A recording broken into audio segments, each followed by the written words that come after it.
KG Nagraj sir, Principal of Jnanadeepa PU College.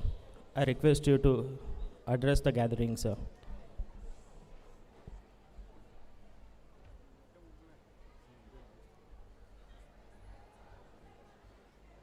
ವೇದಿಕೆ ಮೇಲೆ ಇರ್ತಕ್ಕಂಥ ಗಣ್ಯರೇ, ಸಂಸ್ಥೆಯ ಪದಾಧಿಕಾರಿಗಳೇ, ವೇದಿಕೆಯ ಮುಂಭಾಗ ಇರ್ತಕ್ಕಂಥ ಪೋಷಕರೇ ಹಾಗೂ ವಿದ್ಯಾರ್ಥಿಗಳೇ, ನಮಗೆ ತುಂಬ ಆಶ್ಚರ್ಯ ಆಗ್ತಕ್ಕಂಥ ಸಂಗತಿ ಅಂತ ಹೇಳಿದ್ರೆ, ಸಂಸ್ಥೆಯನ್ನು ಸ್ಥಾಪನೆ ಮಾಡೋದು ತುಂಬ ಈಸಿ ಆಗುತ್ತೆ, ಆದರೆ ಅದನ್ನು ನಡ್ಸ್ಕೊಂಡು ಹೋಗ್ತಕ್ಕಂಥ ತುಂಬ ಕಷ್ಟ ಆಗುತ್ತೆ. ಇವತ್ತಿನ ಸ್ಥಿತಿಯಲ್ಲಿ ಈ ಸಂಸ್ಥೆ 25 ವರ್ಷಗಳ ಕಾಲ ನಡ್ಸ್ಕೊಂಡು ಬಂದಿದೆ ಅಂತ ಹೇಳಿದ್ರೆ ಅದು ನಿಜವಾಗ್ಲೂ ಸಹ ಗ್ರೇಟ್ ಅಂತಕ್ಕಂಥ ಒಂದು ಮಾಹಿತಿನ ನಮಗೆ ಹೇಳ್ತೀನಿ. ಸತತವಾಗಿ 25 ವರ್ಷಗಳ ಕಾಲ ಸಂಸ್ಥೆಯನ್ನು ವಿದ್ಯಾರ್ಥಿಗಳನ್ನ ಶಿಕ್ಷಣವನ್ನು ಕೊಡ್ತಾ ಬರ್ತಕ್ಕಂಥದ್ದು ತುಂಬ ಕಷ್ಟಕರವಾಗಿರ್ತಕ್ಕಂಥ ಸಂಗತಿಯಾಗಿದೆ. ಅಂಥದ್ರಲ್ಲಿ ಈ ಗ್ರಾಮೀಣ ಭಾಗದಲ್ಲಿರ್ತಕ್ಕಂಥ ರೆಸಿಡೆನ್ಷಿಯಲ್ ಸ್ಕೂಲ್ ಆಗಿರ್ತಕ್ಕಂಥ ಜ್ಞಾನದೀಪ ಅಕಾಡೆಮಿ ಆ ಕೆಲಸವನ್ನು ಮಾಡಿದೆ. ಈ ಸಂಸ್ಥೆಯಲ್ಲಿ ಓದಿರ್ತಕ್ಕಂಥ ಎಷ್ಟೋ ಮಕ್ಕಳು ನನ್ನ ವಿದ್ಯಾರ್ಥಿಗಳಾಗಿ ಆಗಮಿಸ್ತಾ ಇದ್ದರು. ಅವರ ನಾಲೆಡ್ಜು ತುಂಬ ಚೆನ್ನಾಗಿರ್ತಾಯಿತ್ತು. ಯಾವ ಸ್ಕೂಲಿಂದ ಬಂದಿರ್ತಕ್ಕಂಥ ಮಗು ಅಂತ ಕೇಳಿದಾಗ, ಜ್ಞಾನದೀಪ ಅಂತ ಹೇಳಿದಾಗ ಆ ಮಗು ಎಕ್ಸ್ಟ್ರಾಡಿನರಿ ನಾಲೆಜ್ ಇರ್ತಾಯಿತ್ತು. ಇಂಗ್ಲೀಷ್ ನಾಲೆಜ್ ಇತ್ತು, ಮ್ಯಾಥಮೆಟಿಕ್ಸ್ ನಾಲೆಜ್ ಇತ್ತು. ಆ ಮಗುಗೆ ಟೆಸ್ಟ್ ಕೊಟ್ಟ ತಕ್ಷಣ ಪ್ರಥಮವಾಗಿ ಬರೀತಾಯಿತ್ತು. ಅಂಥ ಎಕ್ಸ್ಟ್ರಾಡಿನರಿ ಕ್ವಾಲಿಟಿ ಇರ್ತಕ್ಕಂಥ ಒಂದು ಸಂಸ್ಥೆ ಇದೆ. ಕಳೆದ ವರ್ಷದವರೆಗೂ ಸಹ ಇದು LKGಯಿಂದ 10ನೇ ತರಗತಿವರೆಗೂ ಸಹ ಇತ್ತು. ಈ ವರ್ಷದಿಂದ ಪ್ರಥಮ PUCಯನ್ನು ಪ್ರಾರಂಭಿಸಿದ್ದೀವಿ. ನಂತರ ದ್ವಿತೀಯ PUCಗೆ ಹೋಗ್ತಾ ಇದ್ದೀವಿ. ಪ್ರಥಮ PUCಯಲ್ಲಿ ವಿಜ್ಞಾನ ವಿಭಾಗ, PCME ಮತ್ತು PCMCS ಇದೆ. ಕಾಮರ್ಸ್ ವಿಭಾಗವೂ ಸಹ ಇದೆ. EBACS ಕೋರ್ಸು ಸಹ ಇದೆ. ನಾವು ಈ ಸಂಸ್ಥೆಯನ್ನು, ಕಾಲೇಜನ್ನು ಪ್ರಾರಂಭ ಮಾಡಿರ್ತಕ್ಕಂಥ ಮುಖ್ಯ ಉದ್ದೇಶ ಏನಪ್ಪ ಅಂತ ಹೇಳಿದ್ರೆ, ಎಲ್ಲ ಮಕ್ಕಳು, ರೂರಲಲ್ಲಿ ಇರ್ತಕ್ಕಂಥ ಮಕ್ಕಳು ಮೆಡಿಕಲ್ ಆಸ್ಪಿರೆಂಟ್ಸ್ ಇರ್ತಾರೆ, ಇಂಜಿನಿಯರಿಂಗ್ ಆಸ್ಪಿರೆಂಟ್ಸ್ ಇರ್ತಾರೆ. ಆದರೆ ಅವ್ರಿಗೆ ಕಬ್ಬಿಣದ ಕಡಲೆ ಅಂತ ಇರ್ತಕ್ಕಂಥ ಒಂದು ಕಾಂಪಿಟೇಟಿವ್ ಎಕ್ಸಾಮಿನೇಷನ್ಸು ನೀಟ್ ಮತ್ತು KCET ಮತ್ತು JEE ಎಕ್ಸಾಮಿನೇಷನ್ಸ್ ಆಗಿರುತ್ತೆ. ಲಕ್ಷಾಂತರ ರೂಪಾಯಿಯನ್ನು ಕೊಟ್ಟು ಬೆಂಗಳೂರು, ಮಂಗಳೂರು ಆ ಕಡೆ ಹೋಗ್ತಕ್ಕಂಥ ವಿದ್ಯಾರ್ಥಿಗಳು ಈ ಕಡೆನೂ ಇದ್ದರು. ಆದರೆ ಅದನ್ನು ಇಲ್ಲೇ ನಾವು ಹೆಂಗಾದರೂ ಮಾಡಿಕೊಡ್ಬೇಕು ಅಂತೇಳಿ ಉಪನ್ಯಾಸಕರ ಒಂದು ತಂಡ, ಎಕ್ಸ್ಪೀರಿಯೆನ್ಸ್ ಇರ್ತಕ್ಕಂಥ ಉಪನ್ಯಾಸಕರ ತಂಡ ಮೇಡಮ್ ಅವರ ಸಹಕಾರದೊಂದಿಗೆ ಇಲ್ಲಿ ಸ್ಥಾಪನೆ ಮಾಡಿದ್ದಾರೆ. ಹಾಗಾಗಿ ತಾವು ಮುಂಬರ್ತಕ್ಕಂಥ ದಿನಗಳಲ್ಲಿ ಕಾಲೇಜನ್ನು, ನೀವು LKGನ ಸೇರಿಸಿದ್ರೆ PUCವರೆಗೂ ಸಹ ಇಲ್ಲೇ ಓದ್ತಕ್ಕಂಥ ಅವಕಾಶ ಇದೆ.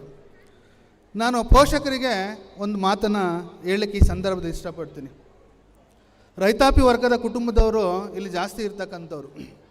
ಟೊಮೊಟೊ ಬೆಳೀತಕ್ಕಂಥವ್ರು, ಹೂನ ಬೆಳೀತಕ್ಕಂಥವ್ರು, ದ್ರಾಕ್ಷಿ ಬೆಳೀತಕ್ಕಂಥವ್ರು, ರೇಷ್ಮೆನ ಬೆಳೀತಕ್ಕಂಥ ಪೋಷಕರೇ ಈ ಸುತ್ತಮುತ್ತ ಇರ್ತಕ್ಕಂಥವ್ರು ಆಗಿರ್ತಾರೆ.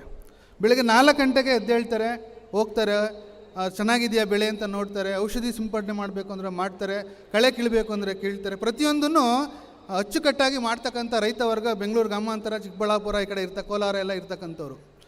ಒಂದು ಬೆಳೆಯನ್ನು ಬೆಳಿಬೇಕಾದ್ರೆ ಹೊಲಕ್ಕೆ ಹೋಗ್ಬೇಕಾದ್ರೆ ಕನಿಷ್ಠ 3 ಸಲನಾದರೂ ಹೋಗಿ ಬರ್ತಾರೆ. ಅದೇ ಥರ ನಮ್ಮ ಮನೇಲಿರ್ತಕ್ಕಂಥ ಮಕ್ಕಳು ಅಂತಕ್ಕಂಥ ಬೆಳೆ ಇದೆಯಲ್ಲ ನೋಡಿ, ಆ ಮಗು ಏನು ಮಾಡ್ತಾ ಇದ್ದಾರೆ, ಬೆಳಗ್ಗೆಯಿಂದ ಕ್ಲಾಸ್ಗೆ ಹೋಗಿದ್ದಾನ, ಸಂಜೆ ಏನು ಮಾಡ್ದ, ಇನ್ನೇನು ಆ್ಯಕ್ಟಿವಿಟೀಸ್, ಅವ್ರ ಸ್ನೇಹಿತರು ಯಾರು, ಈ ಥರ ತಿಳ್ಕೊಳ್ತಕ್ಕಂಥದ್ದು ಪೋಷಕರ ಜವಾಬ್ದಾರಿ ಆಗಿರುತ್ತೆ.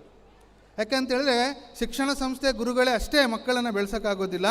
ನಾವು ಒಂದು ವರ್ಷದ ಬೆಳೆಯನ್ನು ನಾವು ಎಷ್ಟು ಕೇರ್ಫುಲ್ಲಾಗಿ ಬೆಳೆದು ಅದನ್ನು ಮಾರಾಟ ಮಾಡಿ ಅದರ ಮೌಲ್ಯವನ್ನು ಹೆಚ್ಚಿಸ್ತೀವೋ, ಅದೇ ಥರ ಮಕ್ಕಳು ಅಂತಕ್ಕಂಥ ಬೆಳೆಯನ್ನು ನಾವು ಪ್ರತಿದಿನ ಅವ್ರನ್ನ ಗಮನಿಸಿ ಅವ್ರನ್ನ ಬೆಳೆಸ್ತಕ್ಕಂಥ ಪರಿಪಾಠವನ್ನು ನಾವು ರೂಢಿ ಮಾಡ್ಕೊಬೇಕಾಗತ್ತೆ. ಆಗಾಗಲೇ ಮಕ್ಕಳು ವಿದ್ಯಾವಂತರಾಗ್ತಕ್ಕಂಥದ್ದು. ಇದು ಪೋಷಕರಿಗೆ ನಾನು ಹೇಳ್ತಕ್ಕಂಥ ಒಂದು ಸಲಹೆ. ಇನ್ನು ವಿದ್ಯಾರ್ಥಿಗಳಿಗೆ ಹೇಳಬೇಕು ಅಂತ ಹೇಳಿದ್ರೆ, ಯಾವುದೇ ವಿದ್ಯಾರ್ಥಿಗಳನ್ನ ನೀವು ಪ್ರಶ್ನೆ ಮಾಡಿ, ಗಾಂಧೀಜಿ ಯಾರು ಅಂದರೆ ಉತ್ತರ ತಕ್ಷಣ ಹೇಳ್ತಾರೆ. ಡಾಕ್ಟರ್ BR ಅಂಬೇಡ್ಕರ್ ಯಾರು ಅಂದರೆ ತಕ್ಷಣ ಹೇಳ್ತಾರೆ. ಕಲ್ಪನಾ ಚಾವ್ಲಾ ಯಾರು ಅಂದರೆ ತಕ್ಷಣ ಹೇಳ್ತಾರೆ. ಅದೇ ಬೇರೆ ಬೇರೆ ಮಹಾತ್ಮ ವಿಶ್ವೇಶ್ವರಯ್ಯ ಯಾರು, ಎಲ್ಲರೂ ಹೆಸರುಗಳನ್ನ ಹೇಳ್ತಾರೆ, ತಕ್ಷಣ ಹೇಳ್ತಾರೆ. ಯಾಕೆ ಹೇಳ್ತಾರೆ ಅಂದರೆ ಅವರು ಅಜರಾಮರಾಗಿದ್ದಾರೆ. ಅವರು ದೈವಾಧೀನರಾಗಿ ಎಷ್ಟೋ ವರ್ಷಗಳಾದರೆ, ಆದರೂ ಸಹ ಇವತ್ತು ನಾವೇನು ಮಾಡ್ತೀವಿ, ಅವರ ಹೆಸರುಗಳನ್ನ ನೆನಪಿಸ್ಕೊಂಡ ತಕ್ಷಣವೇ, ಅವರ ಹೆಸರುಗಳನ್ನ ಹೇಳಿದ ತಕ್ಷಣ ನೆನಪಿಗೆ ಬರ್ತಾರೆ. ಅವರು ಸಾಮಾನ್ಯವಾಗಿರ್ತಕ್ಕಂಥ ವ್ಯಕ್ತಿಗಳ ಹೆಸರನ್ನ ಹೇಳಿ ಮತ್ತು ಯಾರು ಅವರು ಅಂತ ಕೇಳ್ತಾರೆ. ಯಾರು ದೇಶಕ್ಕೋಸ್ಕರ ಬದುಕ್ತಾರೋ ಅವರ ಹೆಸರುಗಳು ಚಿರಸ್ಥಾಯಿಯಾಗಿರುತ್ತಂತೆ. ಈ ಗಾಂಧೀಜಿ ದೇಶಕ್ಕೋಸ್ಕರ ಅವರು ತಮ್ಮ ಪ್ರಾಣವನ್ನು ಅರ್ಪಣೆ ಮಾಡಿ ಈಗಲೂ ನೆನಪಿಸ್ಕೊತೀವಿ. ಅಂಬೇಡ್ಕರ್ ಅವರು ಸಂವಿಧಾನದ ಗ್ರಂಥವನ್ನು ಕೊಟ್ಟಿರ್ತಕ್ಕಂಥ ಈಗಲೂ ಸಹ ನೆನಪಿಸ್ಕೊತೀರಿ. ದೇಶಕ್ಕೋಸ್ಕರ ಅಥವಾ ಸಮಾಜಕ್ಕೋಸ್ಕರ ಬದುಕ್ತಕ್ಕಂಥ ವ್ಯಕ್ತಿಗಳನ್ನ ದೇಶ ತುಂಬ ದಿನ ನೆನಪಿಸ್ಕೊಳ್ತಾ ಇರುತ್ತೆ. ಆದರೆ ನಮಗೋಸ್ಕರ ಸ್ವಾರ್ಥವಾಗಿ ಬದುಕ್ತಕ್ಕಂಥ ವ್ಯಕ್ತಿಗಳನ್ನ ಯಾರೂ ಸಹ ನೆನಪಿಸ್ಕೊಳ್ಳೋದಿಲ್ಲ. ಎಲ್ಲ ವಿದ್ಯಾರ್ಥಿಗಳಲ್ಲೂ ಹೇಳ್ತಕ್ಕಂಥದ್ದಷ್ಟೇ, ಪ್ರತಿಯೊಂದು ಘಟನೆಯೂ ಸಹ ನೀವು ಇನ್ಸ್ಪಿರೇಷನ್ಸ್ ಆಗಿ ತಗೊಂಡು ಆ ಮಹಾನ್ ಚೇತನಗಳ ಥರ ಇಲ್ಲಿರ್ತಕ್ಕಂಥ ಪ್ರತಿಯೊಬ್ಬ ವಿದ್ಯಾರ್ಥಿಗಳು ಅಂತಹ ಗುಣಗಳಿರ್ಬೋದು. ಆದ್ದರಿಂದ ನಿಮ್ಮಲ್ಲಿ ಸಾಮಾಜಿಕ ಜಾಲತಾಣಗಳಿಗೆ ಬಲಿ ಆಗದೆ ಶಿಕ್ಷಣವೇ ಇಂಪಾರ್ಟೆಂಟ್ ಅಂತ ಅಂಬೇಡ್ಕರ್ ಹೇಳಿರ್ತಕ್ಕಂಥದ್ದೇ.